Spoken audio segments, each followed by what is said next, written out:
بلکہ اگر حرام کے ہے نا اس سے کوئی فائدہ نہیں ہے، کوئی فائدہ نہیں۔ چنانچہ یہاں پر یا احمد اطیب مطعمک و مشربک، جب تک اپنا کھانا پینا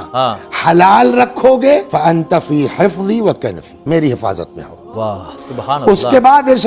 وَمَنِ اكْتَسَبَ مَالًا حَرَامًا، اگر کوئی حرام روزی کماتا ہے لم يقبل اللہ منہ صدقۃ، سمجھ آگے، اللہ اس کا صدقہ قبول نہیں کرتا ہے، نہیں کرتا، ولا عتقا، غلام آزاد کرنا کتنا ثواب ہے، مال حرام سے اللہ قبول نہیں کرے گا، ولا حجن، روایت کتنی زبردست ہے کہ اگر کوئی حج کرنے جاتا ہے وہاں سے پلٹ کے آتا ہے ایسا گناہوں سے پاک ہے جیسے ابھی ماں کے شکم سے پیدا ہو رہا ہے،